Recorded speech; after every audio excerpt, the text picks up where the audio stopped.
ديكور سهل قوي وشكله جميل. تابعوا معايا الفيديو ده. اول حاجه معايا قطعه كرتون المقاس اللي انتوا تحبوه. بعد كده جبت ورقه ورسمت عليها القلب ده المقاس اللي انتوا تحبوه برضو، ورسمت القلب ده على الكرتونه وقصيتها. بعد كده جبت شويه رول مناديل وقصيتهم، الواحده مقاسها 1 سنتي. بعد كده هبدأ ان انا الزق هلزق رول المناديل على الكرتونه.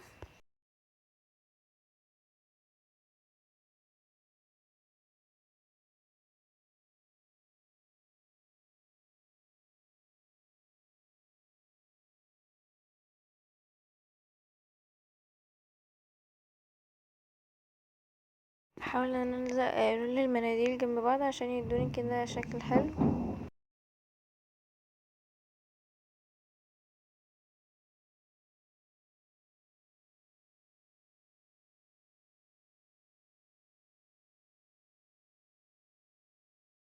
كان في هنا مشكلة صغيرة ان كان في الحتة دي، متقلقوش. انا رايحة قصيت كده رول مناديل واحدة زيادة، وعشان احطها في الفراغ اللي بيبقى كده حوالين البتاع.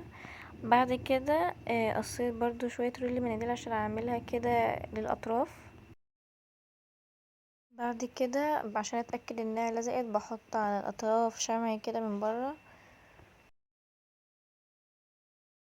بعد ما خلصتها طبعا شكلها طلع يعني مش قوي كده، فبعد كده جبت الالوان اللي انا هلون بيها. اي الوان بقى انتوا تحبوها. انا جبت من الالوان اللي عندي. هبدأ بقى ان انا احط شوية كده وعشان الون كذا حاجة.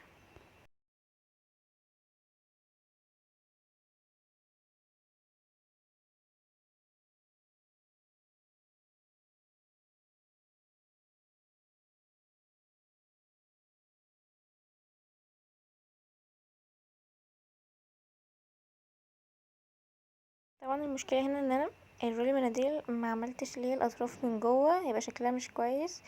بس هتلاقوني في اخر الفيديو كده هقوم رايحة ملوناها يعني.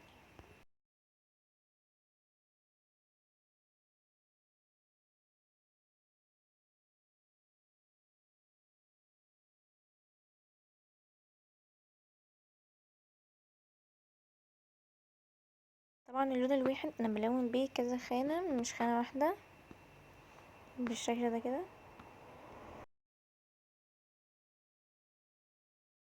لقيت ان اللون البينك هنا خفيف، فقعدت اعمل عليه كذا طبقة كذا طبقة عشان كان خفيف. بعد بقى ما خلصتها طبعا شكلها طلع جميل قوي. هتلاقوني دهنت الاطراف من جوه اهوتي. شكلها طلع جميل قوي.